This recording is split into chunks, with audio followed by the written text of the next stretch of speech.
Hello and welcome everyone. Today I am very excited to be joined by someone way more experienced than I am at doing these sort of things, Jack Chew. So Jack, thank you for joining. Yeah, no problem. Pleased to be with you.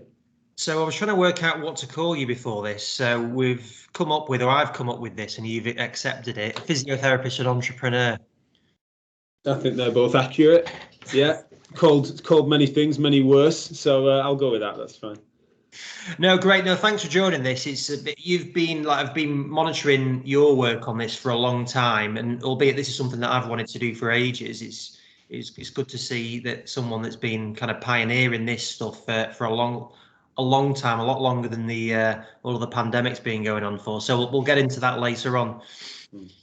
But yeah, so whereabouts are you from originally? I did actually have a look at your I was going through your LinkedIn profile to get a bit of research on there as well. So I've got a few more in-depth questions than I would normally go into about your academic background, because it looks quite an interesting one.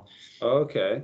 I look forward to that. But yeah, I'm originally from a town, a village just north of Burnley in Lancashire. It's near the Lancashire-Yorkshire border.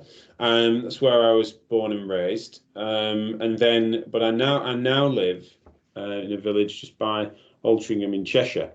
And so I moved from about an hour north of Manchester to about half hour south of it now, and so that's where I am.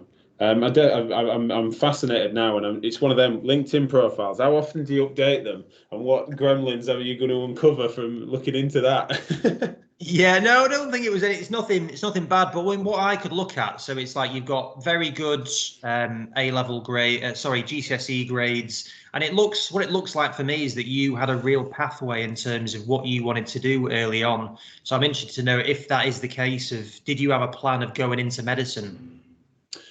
Yeah, I see what you mean. I think, yeah, I was academically gifted to a point, but then the more that you tried to specialize, so when you were adding depth rather than breadth, that's where I noticed that I had an upper limit. I think if I picked a certain thing, yeah, I could really specialize and hone in, but I am a generalist. I always was then, right? So the more I tried to specialize, the more I realized I was craving other disciplines and always looking to blur the lines between disciplines. And so I had a direct career path in a way, in that I didn't have the retraining, gap years, anything like that. So I had a fairly clean route through.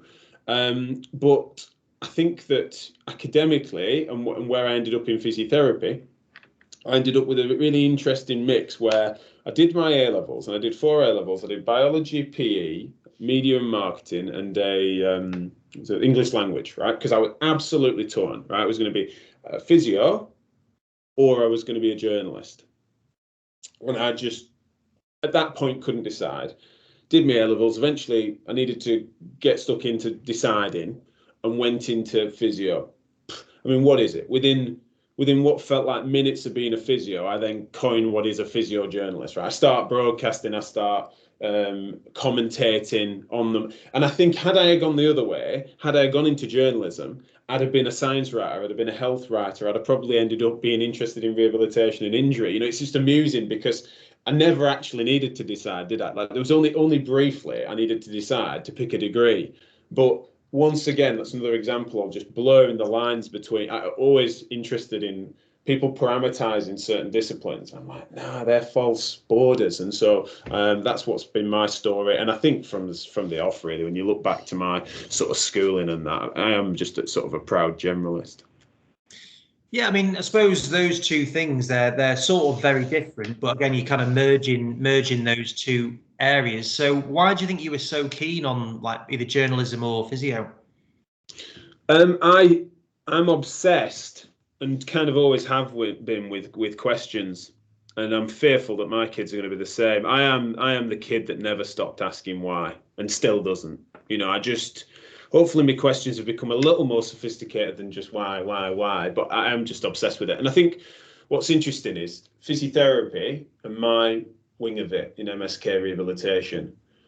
has far more questions than answers. And if it had more answers than questions, I think I'd be less interested in it, right? It's young, it's dynamic, it's changing. It pisses me off most weeks because something changes, something moves, something that confronts your own biases happens on a regular basis. It's so malleable. And of course, good journalism should be the pursuit of truth, right? You should be trying to unpick things, try to develop a level of accuracy that truly represents what actually happened, right? Cutting through spin and propaganda and stuff. So I find them to be, they're relevantly different. Of course they are. It surprises some people when I try to make a case for them being so similar. But I hope I've made a case there for why there are some common threads, and it coincides with my passions, interests, and disposition. I am just obsessed with the question mark, and so I pursue it through various ends. And I always say that clinically, when I see patients, the initial parts of the conversation, at least, are not dissimilar to when I'm interviewing an eminent professor,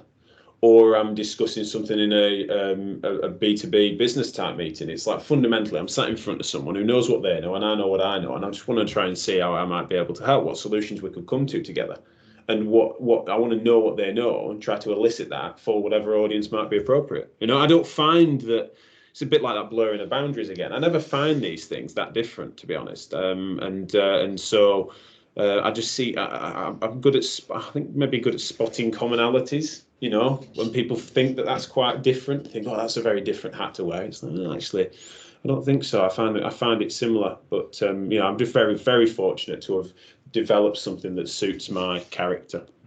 And do you think, like, the fact that you're constantly questioning things, then does that make it challenging for you to sort of come to a decision on what you want to do? Yeah, it does sometimes. It does. I mean, you'd be a hypocrite to not question yourself as much as you question others. But I get lost in my own head, always have, and therefore, I'm fairly introspective. But in doing so, having done that for many years, you develop a sense where you're not allowing yourself to indulge conviction when you might not know, right? Because that would be arrogant. Although phases in your life you might have, and I'm still plenty accused of that. But it's just that generally speaking, I don't think, you don't convince yourself because you are always questioning it. But then also, if you've done that enough, you know what your baseline priors are. You kind of understand your own philosophy. You understand your own goals. You understand your own purpose. You know what you're good at. You know what you're not good at. Especially when you're as extrovert as I am, you've been in situations where you've realised just how much of a fool you've managed to look by saying yes to something that you weren't ready for or couldn't do. So you've had those experiences too. And if that happens enough, and it happens on fast forward because you're doing so much, then you also end up knowing you've got a good foundation for decision making, and so things become a bit more prompt. It's not death by consensus, or it's not that every decision needs to be brainstormed 10 times. You start to develop a bit of crispness to your decision making as well. But it's a really good point, and I think that is one of the dangers of questioning everything, is that you then end up really struggling to finally come to an answer. But you get some cheat sheets and some shortcuts that emerge in time. You start to trust on. It's a bit like clinical diagnostics, is that you start to recognise patterns and you start to read people better, and generally speaking, some of the naivety starts to fall away, and you kind of can come to a conclusion a bit sooner than you used to. And I think that thoroughness that should stay with you is a good thing, and it needn't become a bad one unless you're riddled with self-doubt and you notice you're not getting anything done, and the outcomes are the key thing, as well as having the right people around you will soon tell you that if you dither in, if something's amiss, they'll soon be asking you, because you're making decisions for other people. The whole system slows down if you stop moving new mad ideas into the machine. Yeah, no, I'll definitely come back to asking you about getting the right team around you, because I think that's something it's always at the forefront of my mind as well. What you mentioned there about putting yourself in a situation because you're that type of character where you maybe aren't as prepared or understanding as you should be. Have you got any specific examples of that?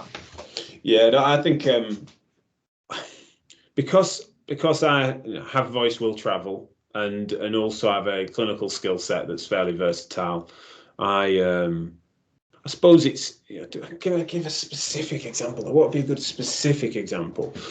I mean, the reason I'm struggling is because it's kind of plentiful in that, I will always give something a go. It's just, I moderated a debate at a moment's notice between orthopedic surgeons, and there wasn't a therapist in the room.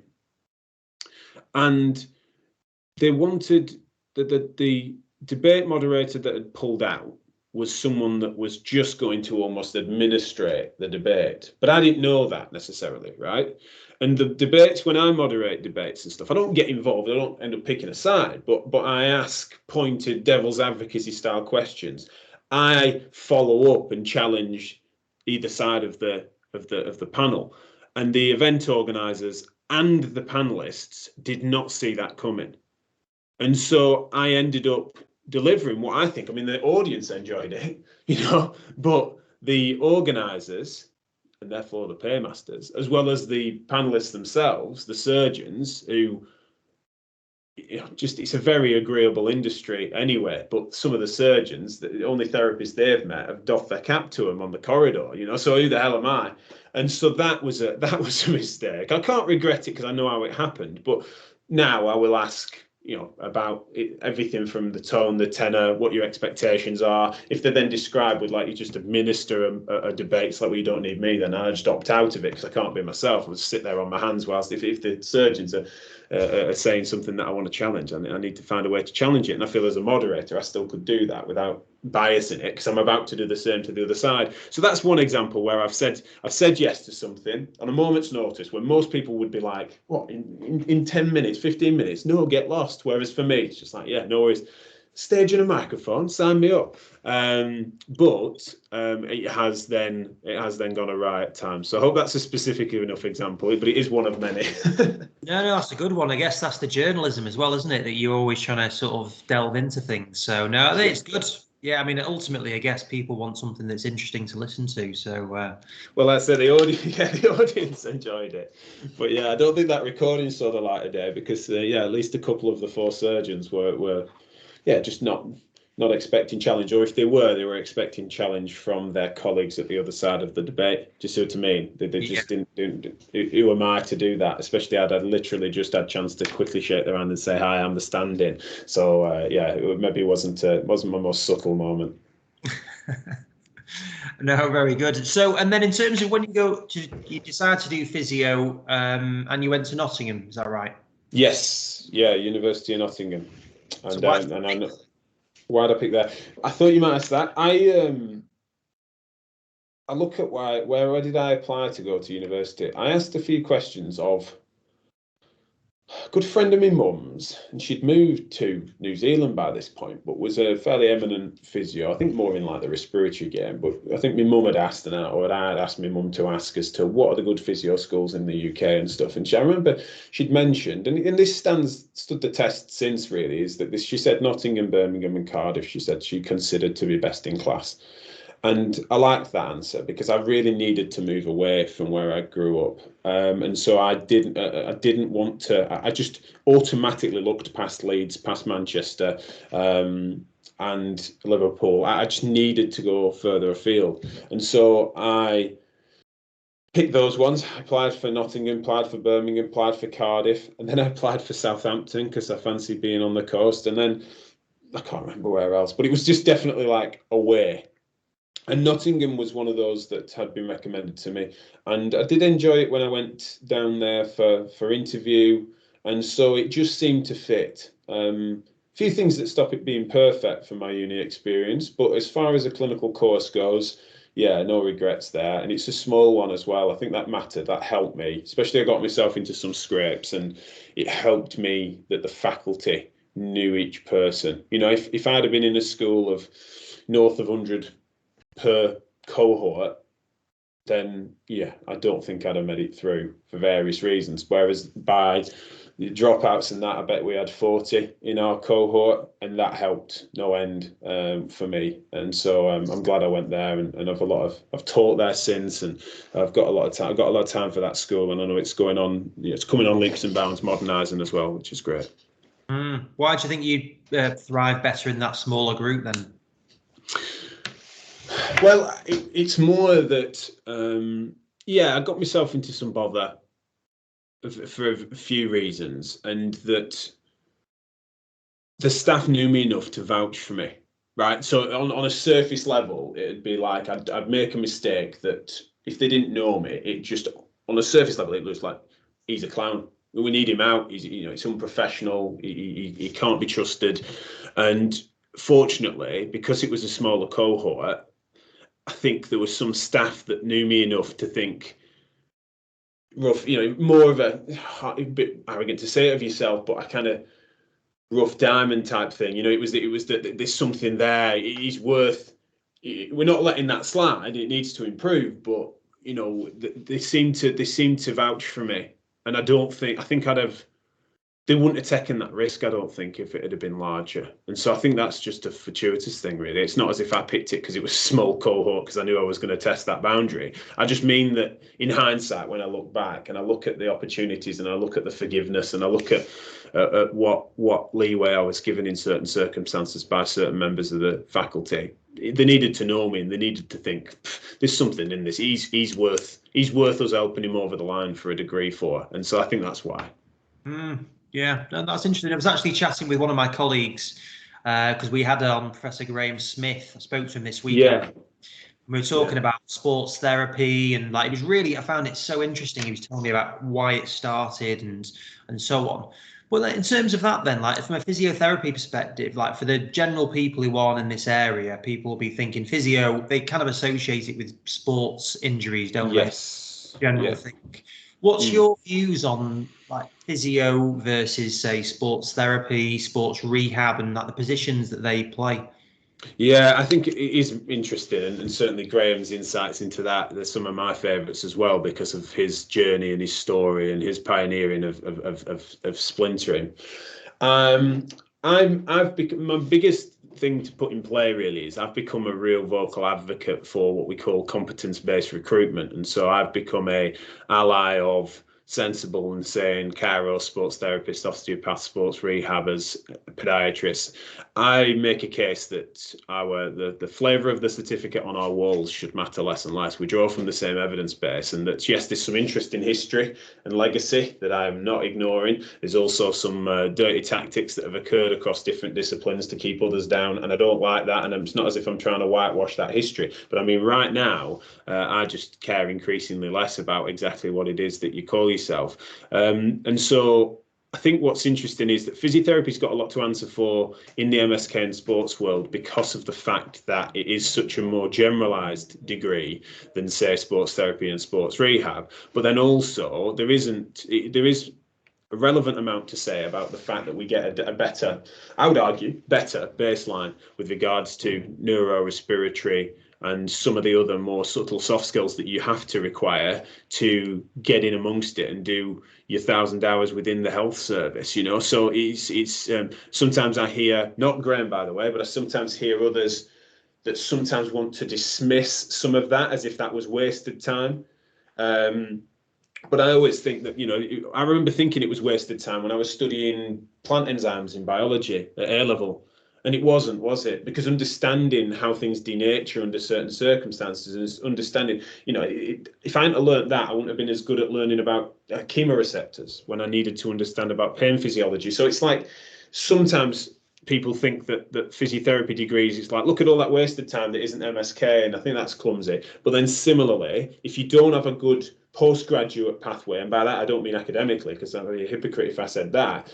I mean good mentorship and good experience and get stuck into it and specialise relatively early in MSK and sport, then you will have a relevant gap. And I think that the sports rehabbers and the sports therapists and other more specialised, say, osteos and chiros, I think do have a bit of a jump on physios in that regard. It's at that phase in your early career. And those that proud, when I say proud generalist, I'm still very specialised in MSK and sport, but some are such generalists in physiotherapy that they sort of rotate within disciplines, are as good at managing stroke patients as they are respiratory patients on intensive care. And then when presented with an OA knee, I just will not have that they are then as good a therapist as someone that's then spent the last 5 years in MSK and sport. And so I think that's where sometimes, especially in the jobs market, it can be unfair on some of the other MSK disciplines when they are passed over for roles or passed over for sort of salary windows for someone that's a far cry on a here's the same patient with the same knee pathology. I know who I'd be wanting to see that. Yet the very generalized rotational physio, there's some sort of gravitas that seems to come with the history of what they've done that I think is misplaced. And so I hope that speaks to where my position is now. I wasn't in the game when some of the big complex bits of politics and history happen, but to hear about them is fascinating. I think they loom larger than they should do. I think that sometimes that's a shame. I think that is some real sour grapes. I've uncovered various different parts of that, and I bet as if naively I'm like, oh, you two would get on well, and it turns out that they fell out in famous style 15 years before I qualified and stuff. So I find that sort of stuff a bit annoying, and I might call it petty, but actually those wounds might cut deep, and I can't pretend that I know all those insights. But if we can move past it, I think intellectually we're in a really good spot to try and merge those disciplines. And my centre of my bullseye is raising standards in MSK care, so I want as big a workforce as I can for that. I'm give me any MSK mercenary anytime. Yeah. And in terms of that then, so you said to talk about working in sports injuries, like a lot of the vision for people when they're doing physio, it seems, is they want to work in professional sport. Is that something that you ever had in mind? I think I did for a bit, and this is where definitely a phase where I'll definitely look back and think that I was more arrogant then than I am now to think this. But I looked on and I looked at who was pursuing that, and I looked at who was having the photos in the tracksuit with the pro athletes, and I knew they were dog shit.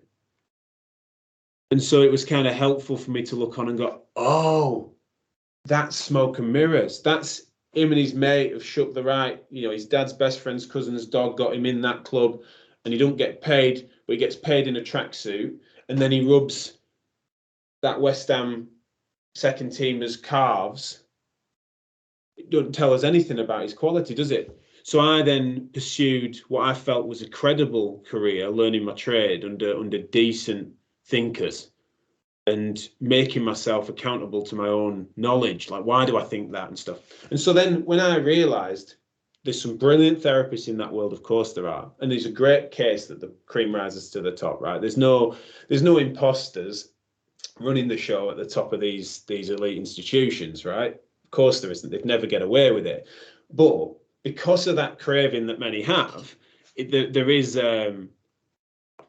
posing with athletes or working in professional sport, it just as a means of just having that experience, that is not a good proxy for quality. And so when I realized that, it made me crave it less, because I just thought, well, no, I want to do things right. I want to justify it. I talk a lot, and I talk even then, and I want to be able to back it up. I'm not a fraud. I want to work on the better healthcare ethics of being able to answer questions directly when patients ask me, what do you think? How long do you think it's going to take? What else could it be? I want to be able to have those answers as close to the truth as there can be. And when other therapists want to challenge my practice, I want to be able to have good answers for that, and to learn from their challenge and stuff. And I think that the pursuit of that, I think, is blinkered and a bit naive. And I think the sooner we can get away from thinking about, how many Olympians have you rubbed as being some sort of proxy for quality, the sooner we can move away from that, the better. And I think young therapists would do well to not aspire to it purely because of the kudos. That's the thing. Of course, it's a laudable career path, and it sometimes really can tell you about working in those high levels and understanding the needs and demands of performance and stuff at that level is certainly something you can learn from. But just for the sake of kudos, I think it's a bit of a mistake, if I'm honest. And I'm very fortunate that in various circumstances that are more suited to my style and character, then you do things right, and you get asked to consult on these cases, and you get a chance to be able to say yes or no to it, or you get offered opportunities to, I don't like to say this sort of stuff, but I've been asked to be a physio at many major games and stuff now, it's I haven't taken them up on it, and therefore you could argue it might not be good enough if I turned up there. That might be the case. And I think that certainly on a sport and an acute sport type level, pitch side level, it's a long time since I really honed my craft in that space. But I'm just meaning that had I by then it becomes a career decision where why am I not going to major games on the east coast of Australia is because I want to be at home with my family, because I've made that decision, and I set up a private practice local enough to my house because of that reason, and because I travel a lot as an educator or as a conference organizer or as a business person generally, that I don't also want to aspire to that because it's just not in my plan. I don't think it's going to help me towards mine and our team's goals really. So I hope that gives an answer. I don't want to be disrespectful to those that pursue that, because I think there's some phenomenal friends of mine that work in that space. But I think the baseline instinct to aspire to it, I think, is misplaced, and I think it's something I think we should grow out of. And do you think that's got worse? Like we'd be seeing general life with social media, Instagram, Facebook, and all that. Like getting a nice photo with someone. I mean, I love getting a pic with a celeb. Don't get me wrong. I'm well. Yeah. Oh, I'm not immune to it. Like, it's funny that people. It'd be so funny because people would naturally call me out on that when they see, there will be out there, but I think I don't know. As a professional, I don't know a world in which we've not had some form of influencer culture, and also since 2013, I've been a relatively public person within physiotherapy, within MSK and stuff as a broadcaster, and Physio Matters as a podcast took off very quickly in such a way that my voice exerted some influence in that space fairly soon. So I've had that simultaneously. Like culturally, we've ended up having a big social media revolution, right? So I qualified, bloody hell, 2009, was it? Something 2009. And so then I remember Facebook had just made it to the UK when I started uni or whatever. But then, so since then, it's just been nothing but social media.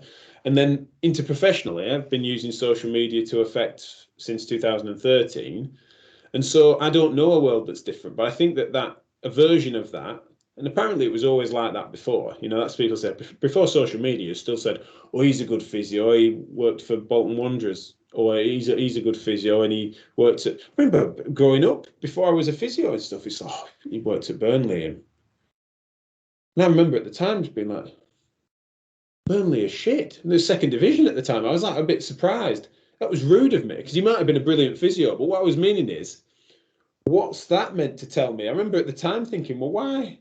If he once worked a season at Burnley, might have been voluntary, when they were in second division in the 90s, I just can't comprehend why that would tell me anything interesting. But that person was telling me as a means of saying, do you want an autograph? It just seemed bizarre to me. And I still feel like, and again, I get accused of being disrespectful sometimes for this, so maybe I'll shut up on it. But, I think that's definitely our physio and MSK version of a cultural phenomena, definitely. And I don't know. I get it. And there's some people in that celebrity world that really deserve it, especially when it comes to athletes and stuff.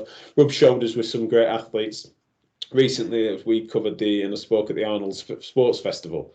And I do enjoy conversations with them, and they have some great insights, and they deserve a crowd that want their autograph, right? I'm not dismissing that as if to say, oh, they're just one of us. But I'm just meaning that there's nothing about that world that tells you how decent a therapist is at helping people get better with their pain and injuries. It's just not. It's not that. In fact, sometimes those sorts of people at the very top of their game, especially in the celebrity world that aren't necessarily intersecting with sports performance, they might be more susceptible to bullshit. And so, if anything, it can sometimes be a bit of a tell that what they want is a therapist. Sometimes they might want a therapist that's a yes man for them, and that just panders to their needs, right? They might not have a therapist that will tell them that, I'm afraid you might not need your quads massaging, you might need to do some squats. If they want a rub and not squats, who's going to be brave enough to tell them that? Obviously, I'm caricaturing there, and it's not as simple as that, but I'm just meaning, like, who's going to be giving appropriate clinical decision-making moments that aren't necessarily attractive to that patient if they are someone that their main hope in that interaction is that they post something on their Instagram stories with them side by side saying this physio is brilliant. They'll just do what they want. They'll do what the patient wants, won't they? So I just think that's why I end up having a bit of a bee in my bonnet about that sort of stuff sometimes. No, I think there's different politics and ways to play it. And again, in that environment, you can see it's a different thing that you got to manage, isn't it? You're managing massive players or athletes or whoever it is, and that is something you got to consider as well. So no, I can definitely see can see your point on that. But in terms of like your vision then, so what did you want to do? So you mentioned about doing the podcast. It was 2010 you graduated, by the way. But yeah, so then you've got you've 3 years and you set your podcast up.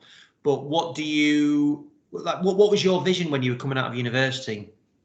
Well, I certainly didn't envisage a podcast.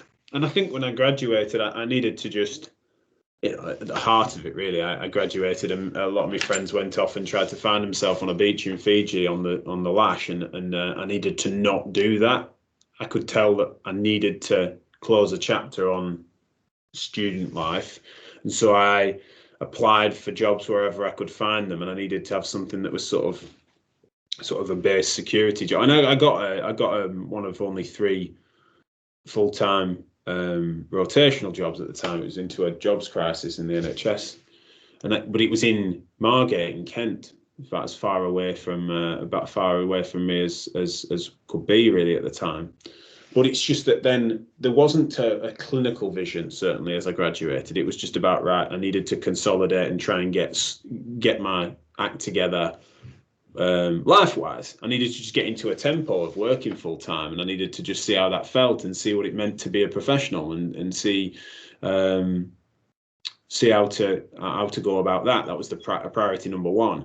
And then I just cannot believe my luck as to who I met then as a mentor that was able to support my clinical goals. And so as soon as I found that, as soon as I realized, oh wow, this thing that I thought I might fancy called MSK in sports is the center of my universe, because the concept of rehabilitation is so central to my wider ethics, philosophy, politics, right? It's just this idea of facilitating someone to better themselves by exposure to challenging things.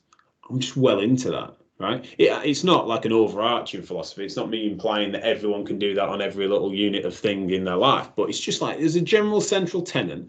And also at the time, including in my dissertation and things that I was studying, the science was pointing in that direction, not just in our field, but in psychology, right? CBT was on the up, and you just had this idea of sort of exposing yourself to challenge at the right dosage and it creating self-improvement was all the rage. So when I got the right mentorship to support that, I can't pretend that anything that we've created since is anything to do with me at uni or after uni, much, apart from he wants to run his own business or he has some entrepreneurial spirit. Yeah, that was there. It's always been there.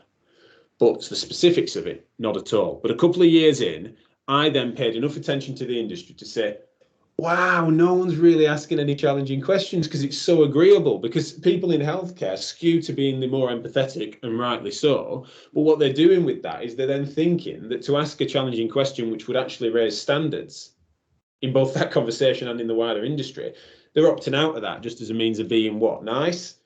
So I then came in thinking, well, I can be compassionate and empathetic and want what's best for my patients, but I can also, my disagreeable streak, my devil's advocacy, my journalistic traits, what if I applied them into it? And so that's kind of where I realised that there could be something more unique for me to tread. And I'd also come to terms with the fact that I wasn't, people said, are you going to be a knee specialist? Are you going to be a shoulder specialist? Are you going to be a spinal specialist? And I could tell already that I was like, I don't think that's the way that we should all go, but I also know that I would be bored soon if I had to just zone in on one thing. And I think that the way that you manage your shoulder on a baseline term, there's going to be some specialisms there. Of course there is, always is. But I don't think the fundamentals are going to be that different to an ankle. You're mental. No, it's a totally different world. In fact, I bet there's a different degree in the future. Someone told me, I remember at the time, a high specialist in shoulders told me that I was talking such nonsense that eventually you'd probably even get a bachelor's in shoulder physiotherapy.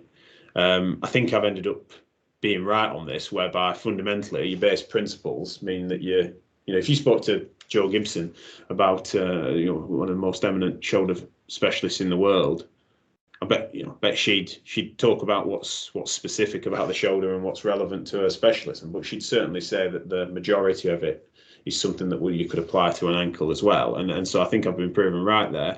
And so when I realised those things, I just sought to think, right, what's my purpose here? What could I do differently? And I thought I could be a voice in raising standards in MSK therapy. And I set about trying to solve that problem. Like, why is it? Clearly, there's a value judgment there. I'm saying we need to raise standards. I'm either saying that things can be better, or that's the heart of it, isn't it? Right? I'm saying things can be better. But there's also the fact that at that point, my critique was fairly savage. Right? I was unimpressed with what I'd seen. But how arrogant is that? I was so new to the profession. What am I saying there? I'm actually saying that I just think that we can do better for individual patients. I think the systems can be more robust. I think that the educational process that underpins people's knowledge aspiration could be better. I think the CPD industry can, there's some great stuff in there, but it seems to be saturated as well with some nonsense. So it was just like, well, how do you set about solving that? And then I'd speak to people, and it was just brilliant because they kept hearing me out and going, well, I agree with a lot of that, but that's not going to change in a rush. And it was brilliant because I remember hearing that and I'd just be like, yeah, no, I see what you mean. And I'd come away and I'd just be like, oh, they think I'm in a rush. I was 23. Who's in a rush? I'm still not in a rush. People are like, it's not going to change overnight. I never said it was. It don't faze me at all. Still doesn't. It tickles me. So that was helpful because they thought I was being dead utopian, or they thought that I was trying to change too much. It's like, that's a big thing to try and turn around, or that sounds nice, but it's going to be difficult to do. But I was very lucky because I'd just got a head start from the right support, mentorship, as well as then, just good foundations that meant that I didn't need to be in a rush. And so we could set about methodically changing things. And so when it comes to what you see of my business ventures now, that is my attempt, and still my best guess, at what would help to raise standards in MSK in the UK. So you end up with a clinical arm, you end up with an educational arm that then does or doesn't do events when it's appropriate, and then you end up with what MSKR is becoming and trying to be, which is then to try and agitate and influence policy through soft power. And the only other way you could do it, and I've seriously thought about it and still do, is that you either do that entrepreneurially as an independent pirate, and create people around you that are wanting to agitate like that, or you try to change from within, and you try to and fundamentally you spend your life with having a boss and a boss's boss and a boss's boss's boss, and it wasn't me. I don't think I'm unmanageable, but fundamentally it's I wouldn't want that job trying to manage me. So I didn't want to put that on anyone. So by the time I started to carve out my own path, and that's kind of why it's happened. But I can't pretend it came to me in a dream at 14 or whatever. It's like definitely more emergent than that. But it was from a fairly scathing analysis within a few years of being qualified to think this should be better, and people deserve better. People deserve better for what they pay in tax. People deserve better when they hand over cash for care. They should have better quality standards. There should be more consistency. They should be as aspiring to excellence. And the system and the people within it sometimes just didn't seem to have the incentives in the right place at that point, 10 years ago. Things have improved, by the way. This isn't my current analysis. No, I normally ask this towards the end, but you've mentioned it a couple of times in terms of getting mentorship, and it sounds like they've had a big impact. So is that one particular person? Well, when I moved to Margate, just coincidentally, there was the lead of that service, who wasn't a public figure by then, by the way, was a bloke called Mike Stewart. And you or your listeners might know of that name, No Pain Mike. He just happened to live in the area and happened to work in a service, and is now, quite rightly, one of the leading names in sort of pain neuroscience education and helping as an educator to comprehend the complexities of pain and explain it to us mere mortals that haven't got that massive brain of his.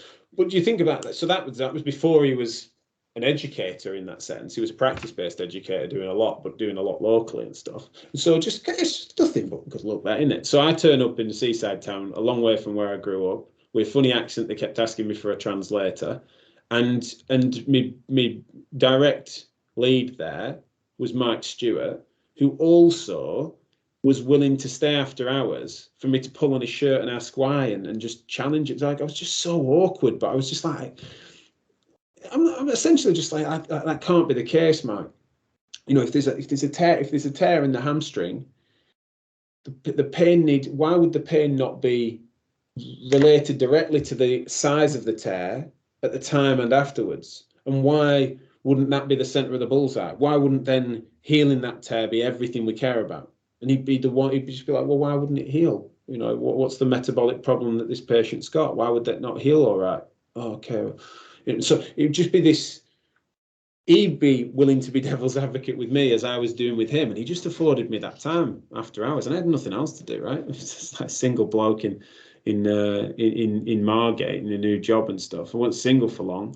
Made the mistake there in many ways. It's bad timing for us to fall in love, but we did. And so that ended up being a challenge. But as a general rule, that mentorship came primarily from him early doors. We didn't lose touch completely, but then when I left that job and went back up to Nottingham, mainly for needing to move nearer to then my girlfriend, kept in touch with Mike, but then I got served one of his first education posters. One of my colleagues said, you'd love this. It's all about metaphors. You chat that all the time. Now, I only chat that because I'd worked under Mike Stewart. Couldn't believe it. But this metaphorical expression type seminar was coming to town. And they said, oh, you'll like that. And I said, I'll love it because it's my mate Mike. So I ring him up. So I'm having this idea for a podcast, actually. Do you fancy being one of the first guests? And he thought, well, I could launch my new education series off the back of it. And so we did, and the rest is history. So that's the key mentor, really, when I think about, I can't think of a more good luck story than that. But I have had other circumstances there. When I went to Nottingham, you know, I had Andy Proffitt, Rich Kelly, Rob Goodwin, were Karen Martini. There's a number of people that were in that service that again gave me the leeway to achieve. I accepted that my questions weren't quite as nasty as they maybe sounded when I first said them, and just helped shape me as both a therapist and as a person. You know, took the edge off some of my stuff, made me realise where I was convincing myself that I was in the right when I wasn't, and allowed me to make those mistakes and stuff.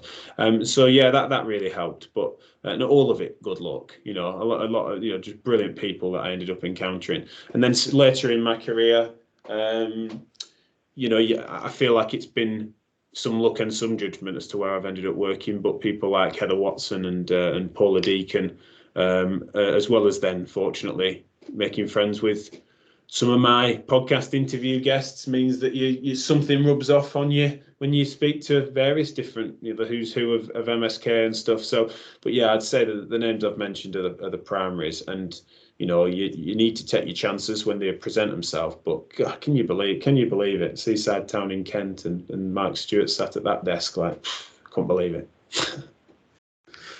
And you said you moved back up here then. So did you start the podcast at the same time as doing your practice? Did they coincide? We set up a clinical second opinion service out of sports teams, where I realised there was quite isolated physios and sports therapists and stuff working out of semi-pro clubs, and they were, first entrepreneurial play really was. I was looking on and just thinking and some of them were bringing it to me in my NHS role. Right? They'd say, it's not something I've seen here, but I was working at the rugby at the weekend, and I'd hear them out and stuff, and I'd say I shouldn't really be consulting on this on NHS time, but I realised how isolated they were. The club would be pressurising them, and the players would be pressurising them and stuff, and the therapists were actually making some good decisions, but the club's just like, well, should we MRI it then? And I don't think we need to, but they were willing to. And I thought, right, the club's willing to pay then $650 for an MRI at the time, right? They're willing to pay 650 quid for an MRI that they probably don't need, and the therapist's even saying they don't need, but they're just not trusting her, they're not backing her. I wonder if they'd pay me 200 quid to consult on it, to tell them that. And so I got a few ins, and I went and did some second opinion consultancy at various different clubs around that area. And so that was the start of Choose Health as a clinical business, and starting to get your name for yourself as second opinion work, when often you were going in and sort of backing the therapist a little bit, and you'd speak to the player, you'd speak to the coach, you'd speak to the director if you needed to, and offer some reassurance about the timeframes. Sometimes you'd need to put them on a different track, but generally speaking, you were just a bit of a fixer. And then if you think about who was then getting you into those roles, you were getting asked to do it by therapists. So I needed to market myself to therapists, but I'm only a few years qualified, and quite rightly, some of my colleagues in the NHS at the time said, "Well, I don't get it. Like, who are you, and why would you do it? Like, we kind of know you, and there's something a bit different about some of the stuff you're doing." I mean, these are my mates, so they were giving me loads of grief, saying like, you're just bullshitting, you're going out and implying that you're something you're not and stuff. Like, do they think you're really experienced? And I wasn't. I was always straight with everyone, but it was, and obviously baby faced even now. So they know it. I really was. So I was never going in and pretending to be some sort of wise sage of 20 years experience. I was just going in and saying, no, I just think we need to look at this differently. And actually, I think this is a communication breakdown more than it is a clinical problem. You're worried about this hamstring not healing, but you've only given it 3 weeks, and you're wanting to scan it, and you probably don't need an MRI in this instance. You probably need an ultrasound, something like that. So if I needed to market to physios, to my fellow professionals who might then get me involved, then I needed a way to do that. Now I couldn't think of one for a bit, and then I came home having got a new iPhone, and I had a purple app on it that had podcast on it. I'd never heard of a podcast, and I listened. I was commuting down to Nottingham from Sheffield at the time. My wife was commuting over to Manchester, and I was commuting to, my now wife was commuting to Manchester, and I was commuting to Nottingham. So I had an hour each way. And I put a podcast on the way to work, an original physio podcast that wasn't ours. And it was amazing. I couldn't believe my luck. Got to work and I was just a better therapist for it, right? I'd just listened to this interview and it was just, I was like, I was checking this app because it was a new app, and I'm like, how have I paid for that? Like, I wonder if it's gone through my iTunes account or something like that. So I wonder how many hundreds of pounds I've just paid for this hour of absolute gold dust. It turned out I hadn't. It was free, which blew my mind anyway. But anyway, I got there to it. And then on the way home, I then listened to another episode. I was like, I'm gonna listen to this. And on the way home, it was garbage. It was one of the worst podcasts I've ever heard. And what happened was, it turned out that the podcast on the way to work had been with a therapist who was like top drawer, just done a PhD in lateral hip pain, and was just absolute class act, right? And then on the way back, the person that he was interviewing was spouting just untruths, known untruths, like it didn't make sense, like a tepid challenge now and again, and it was incoherent. There were a few bits in there, but it was just kind of like, I hope those ideas don't catch on, because it's clearly nonsense. And even I'm like, who am I to think it's nonsense? But what I mean is, it was incoherent. It just you couldn't make sense of it, and they didn't explain themselves very well. So what I realized by those two experiences is that if you're just going to administrate or facilitate someone just spouting what they want to spout, then you are beholden to how good they are. Whereas so the interviewer was passive to that process, right? They were just holding a microphone up, right? It was just like it's like if a cameraman had long enough arms in the news, then they could do that, couldn't they? They could just hold it out at a press conference. This is an unskilled arm, right? That was what it was kind of like, which is a bit mean, because there's some talent to some of those early interviewers, but they weren't, in their defense, they weren't looking at it as journalists. They were just like, oh, maybe we should broadcast some of your ideas. And in that case, it was like, because we're going to hopefully get some people onto your course. So it was just like, here's the mic. So I thought, what if I bring my questioning style to that, and therefore get that out to, there's something that therapists can learn from. I can't afford to go on all these people's courses at the moment, absolutely skint, commuting all over the country, including to work an hour each of us. Between us, we're commuting 3 hours each way. So it's like, why don't I put a podcast out? And I was ranting about it. Well, I didn't suggest it, actually. I was ranting about this podcast thing, and Charlotte just said to me, could you do better? And I said, yeah. And she said, well, then we've been thinking of ways to try and reach therapists. Maybe that'd do it. And it did. I mean, it's just, again, more luck than judgment that podcast then lit up. Do you know what I mean? Like, if Ricky Gervais had just started a podcast, and it just sort of, the medium was doing well. And so I got into it there. And I think that's why you just, clinical business needed fuel, and you needed to market it. And it was like, how would you reach therapists? Because they're your referrers. And so we reached out to therapists. Now, it was too successful in a way, because it was national and international, right? You weren't getting, the amount of inquiries we'd get saying like, can you come and see, I've got, exactly the problem that you describe on your website. Can you come and see him? I go, yeah, brilliant. No, that's great referral. And they're willing to pay our rates in Devon. Will you pay us travel? Well, no. And then it was like, well, do you have a therapist near Devon and stuff? And so as I tried to then reach out to work out who could I signpost people to, then the business model changed slightly, and it became this network effect around Physio Matters, including then that person that I might send to see a sore ankle in Derbyshire. Then also you could also then say, well, do you fancy helping us write a newsletter? Or do you know what I mean? You create that little network effect from them being quite multi-talented, not just clinically, but clearly interested in some of the broadcasting we're doing and stuff. And this was all based when we lived in Sheffield. And then eventually the commuting was just too much and we needed to put some roots down. And we fancied living in Manchester. So we moved to Manchester be 7 years ago now. And the business was able to move with us. It changed its identity clinically by then. You know, it was because our life goals had changed. We were looking to buy a house and get married and stuff. So that changed a bit. But then Physio Matters had just taken off by then. So we ran monthly long form interview shows with the best and brightest in the MSK game, and have done since, as we fast approach 100 consecutive months on that channel, which is mental. But you know, it was quite a useful thing because it was quite a digital business, like straight away, so it could travel with us really. And then, so in terms of excuse me, the content that you were putting out, so were you actively, I'm sure you weren't directly doing that, but was it with a mind to get people to get in touch with you then? Were you leading it that way, or was it a genuine interview? No, that's what it was. Two birds with one stone. I can't pretend, like, part of me thinks that it'd be smart for me to sort of imply that was always the strategy all along, was to try and fuel referrals into Choose Health, because it wasn't. A lot of it was just like a burning desire to ask questions of some of the people who I was reading the research of. You know, think about some of those early podcasts. Like, these were literally a hit list of what if I won the lottery tomorrow, what courses would I be going on? Lee Harrington, Ian Horsley, Mike Stewart. I hope he'd have given me a free place. But then you've got Seth O'Neill. Who else was in there?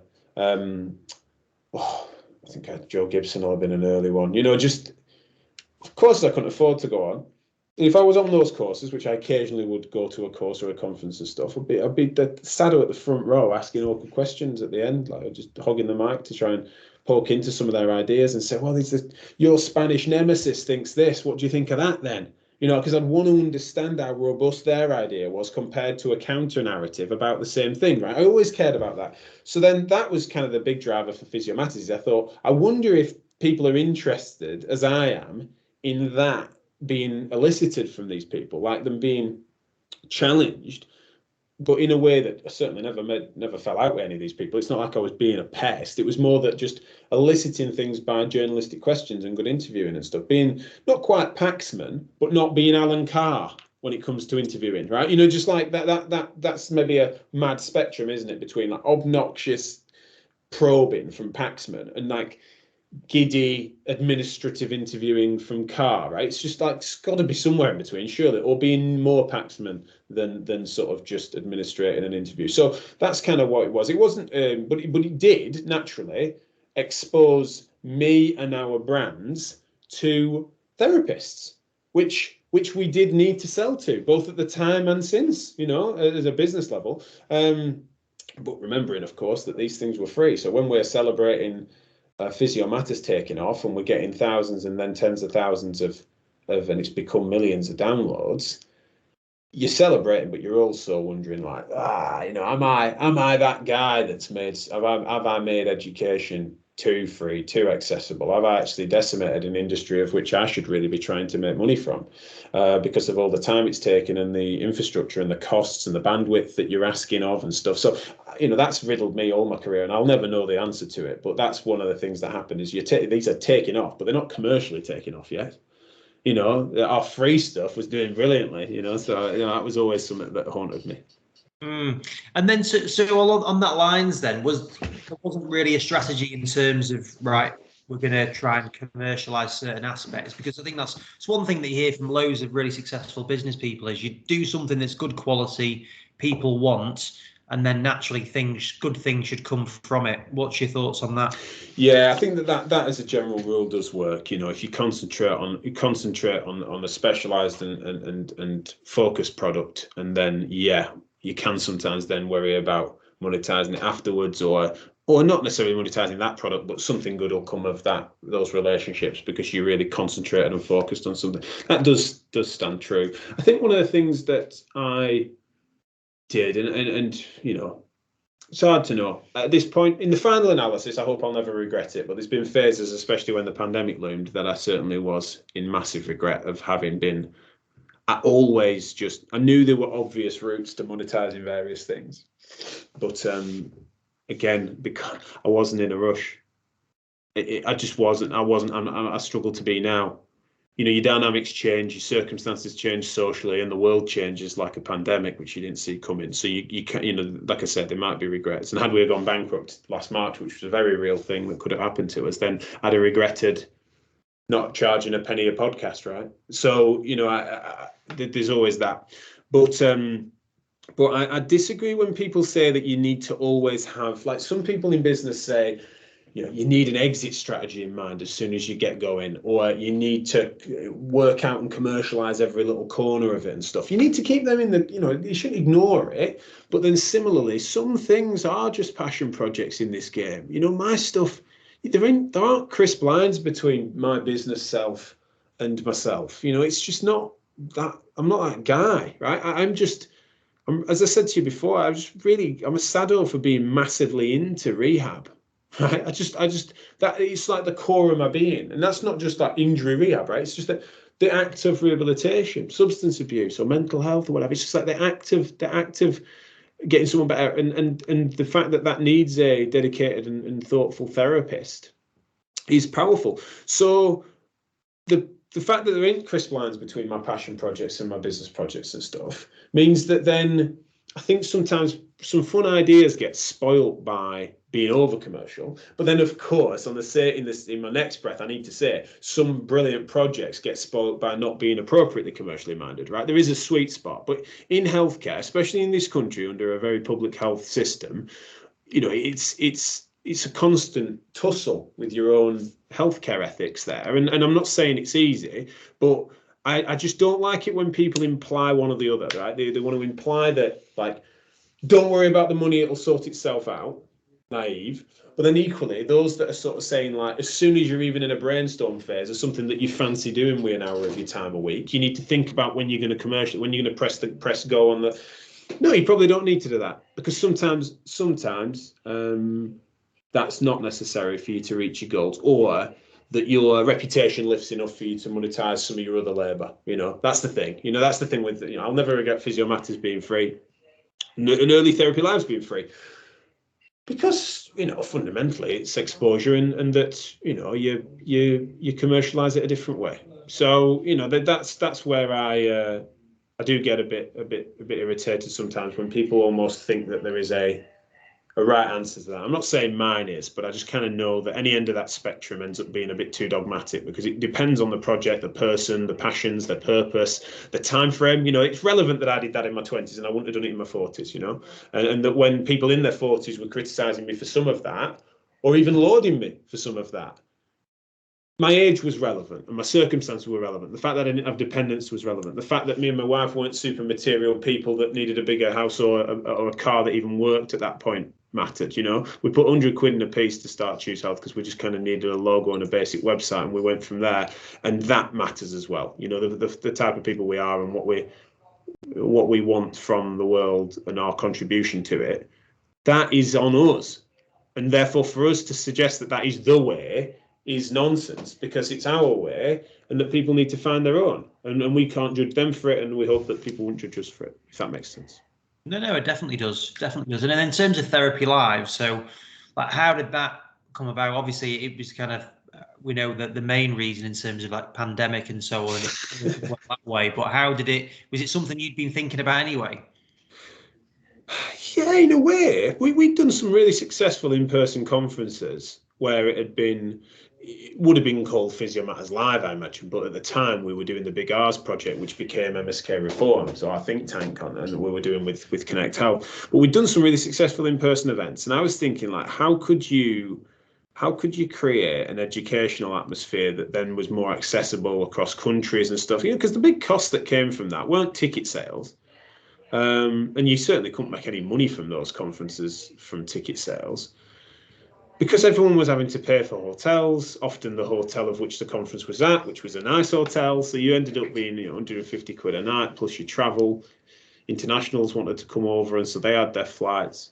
So it was like we started to live stream some of our conferences, and people had paid tickets into that. I'm just realising, sorry, Anne, I'm just going to have to plug my. I didn't realise it wasn't plugged in, so my laptop's about to die on us, I think.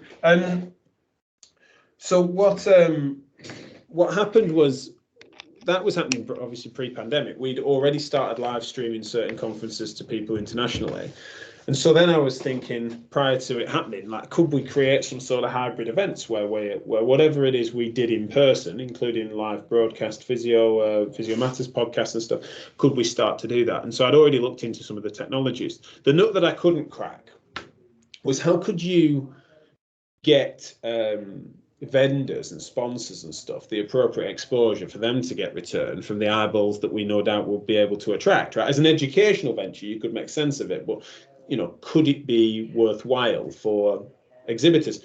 And so the last meeting that I took before the world shut down was with a guy called Michael Schumacher, who runs now HMDG, which is a marketing company in healthcare. And we were talking about various things. He'd built the MSKR website. He was looking at Choose Health's marketing infrastructure for Google Ads and stuff like that.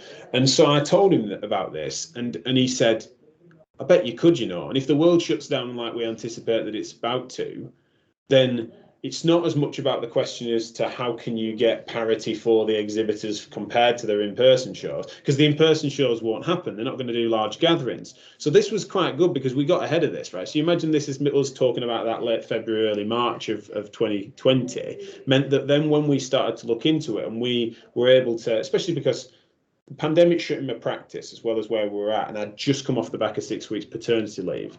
We were completely, it was going to bang. I needed to pull a rabbit out of the hat. And so we did under Therapy Live. And between us, with him on digital media and marketing, as well as them, me being able to reach out to our speaker base and network, as well as then having the reach of our audience that we did, is that we then put Therapy Live on from start to finish, from conception to delivery within 10 weeks. And we had 22,500 people turned up for it. And we had, I think it was in that first show, it was like 90 speakers over 65 sessions, and whilst it had its problems and it had its early tech gremlins in the morning, but it worked, and it was a big celebration of all that could be in MSK. And it came about off a combination of the fact that we had set the scene, we had been thinking about something similar, not together, which I think would have been a mistake if ever I'd have done it without him, but it also was fueled by one of the most powerful forces in business, which is the very real prospect of it all completely collapsing for forces that weren't necessarily under your control. Now, some of them should have been under your control, right? That's the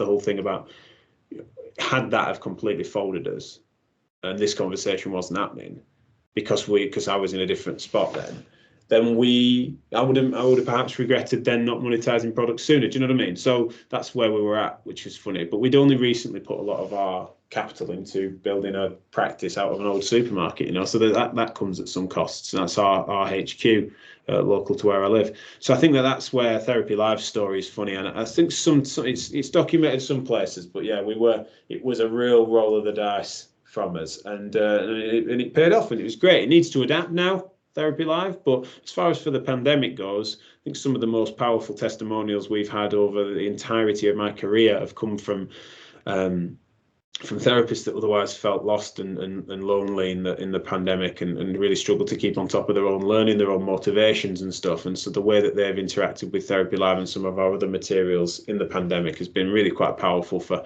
our position within the industry and how we feel that we are actually managing to help people, and especially in developing nations, because it was free at the point of access, and then you paid if you wanted to access the recordings. Meant that we've had some lovely outreach from people in developing nations that want to raise standards in their area. So this just, it's a massively rewarding experience to do that and do it at the scale that we managed to do it in. And what do you see the vision for your work then? So you've got a load of things that you're working on, but what projects have you got in the pipeline? Yeah, I mean, it's something that needs to be, I need to find ways to make it more measurable and therefore myself be more accountable to this as a wider goal. But fundamentally, I want to raise standards in MSK healthcare in the UK. Like, what's that mean, of course? And therefore, you kind of, you can lowball that and say, well, things are better and therefore I've done a good job. But you can also rag on yourself and think, we're not in utopia yet and therefore we've not done a good job. But generally speaking, that is the sort of centre of my bullseye, really, is that I have this concept where the average person turning up to see a end professional somewhere about their pain and injury, I just want things to be better for them, more accurate for them by the time I retire than I did when I entered, and whilst that could be just the arc of progress of time, but I like the idea that hopefully me and my team and my projects can just contribute positively to that process. That's kind of the center of it. As far as the sort of more specifically the visions within other projects, is that being the go-to respected education provider within MSK, we would like that to transcend just interprofessionally in MSK therapies and in medicine, of course, with sports and exercise medics and orthopods that respect our work. But we also like the idea of then educating that next layer of fitness professionals and the public health benefits that would bring.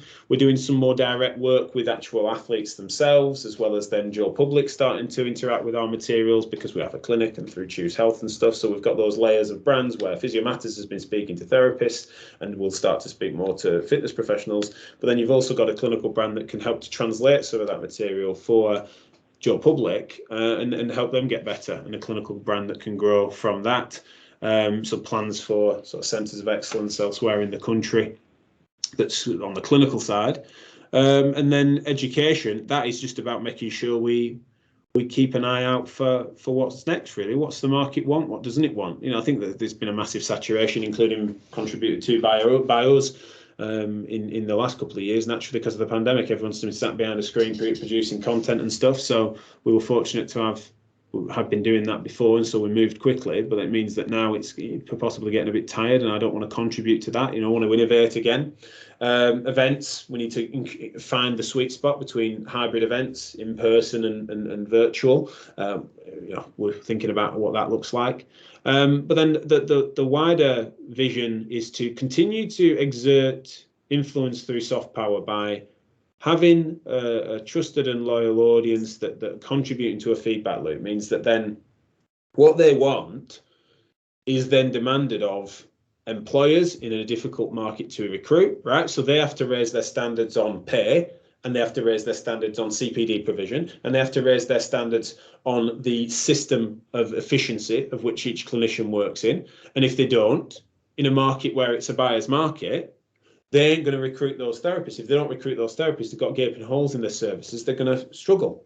And they deserve to struggle if they're not going to step up, right? Better themselves. So I like the fact that then having these conversations, some of the people think it's just like, oh, it's chatter on the internet. It's like, by chat on the internet that's heard by enough people creates a social movement that people want and expect better of each other, of themselves, of their bosses, of their NHS, right, of society at large, right? And that's the dream, which doesn't happen overnight. But like I said, when I was smirking at people that thought I was being naive, as if to say, like, let's do this and then next year it'll be better. It's like, no, I wasn't saying that, was I? I was coming into it at the start of my career, and it was in a rush. I want it to, but sooner it changes, the better, right? People are suffering. But that's the cool thing, is that the vision can be a rhythm. The long game is that things are just better, and I need to measure that better. But I don't really mind, and I think on a business level, that just follows for me. You get the right ideas and you get the right people around, and these are experts. There's a market for people to pay for. We solve people's problems, don't we? It's like, be that clinically or in business terms, you're solving people's problems. It's like, well, every problem's got a cash value to it that you can equate through various different circumstances. Like how much is it worth if your knee was better in 3 months' time from having worked with us on it, and it's disabling you as you're describing, like, what's that worth? Now, you don't say that to patients. That's where you do have more of a menu, right? You have your prices. But there is a value to someone, and that is what they're paying for when they see a best-in-class physiotherapist or equivalent. And then similarly, in business terms, I see it the same. You're being like, right, well, How can we help you solve that problem you're describing, and how much is that problem costing you, and what would a solution to that problem then lead to you being able to do? Now, fortunately, I'm also pretty discerning where that problem isn't, I don't work with like shopkeepers to just try and help them sell more chocolate bars. I'm working with people that are solving healthcare problems in society. Like, that's really cool. So there's almost, it's not charitable, but it's like, it helps me achieve my purpose to raise standards in education and healthcare as well, which is cool. So I see it as similar. It's like, that's the vision for the business, is just solve more problems, because that's something that is obviously good, but it's also profitable, I think. Yeah. I mean, I could keep digging into loads of these responses on there, but there's one thing I definitely wanted to ask you as well, which is, you're talking about people there, and like when you're recruiting people and when you're working with them, I've found it really interesting asking this question to whether it is Graham Smith or Grant Downey was talking about it, and it was like looking at the soft skills of these people as well. So like for us, when we're taking someone on, it's I've loved doing personality tests. I find that really fascinating in terms of how they fit in with the team. But like, how do you go about that when you're choosing to work with people? We do personality testing, but we don't do it at point of recruitment. And also, I've got a rubbish answer to this, because our recruitment's been so odd, because we've had people that we've grown our own.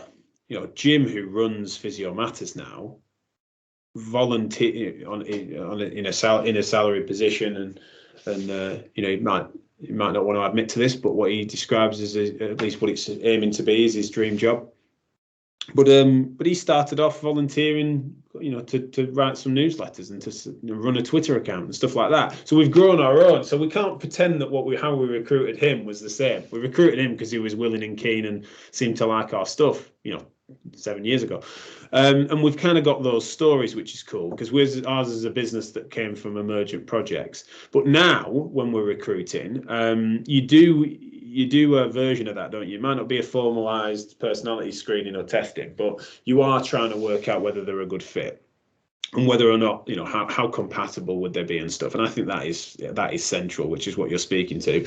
I think, though, for us, even if, and this is what surprises people sometimes, is that even if we've got someone whose primary job is going to be to monitor, it's a part-time position where you're monitoring certain email addresses for our education piece, and then occasionally you will need to just help out with some of the back office stuff for Therapy Life, right?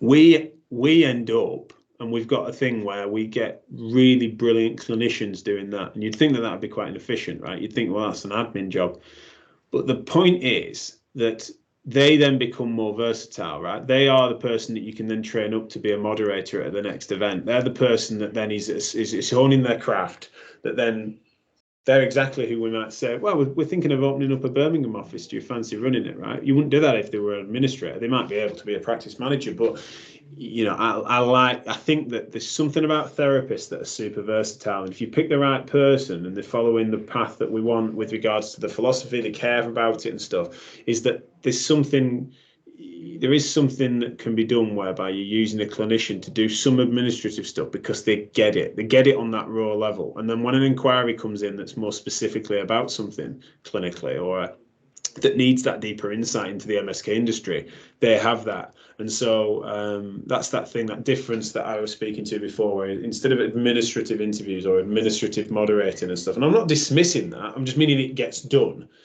We are adding value at that level all the time. And it doesn't mean we won't have receptionists and don't have people that are non-clinical, right? We've got a managing director across the business group who's non-clinical that wasn't even in healthcare. So we value skills from outside as well.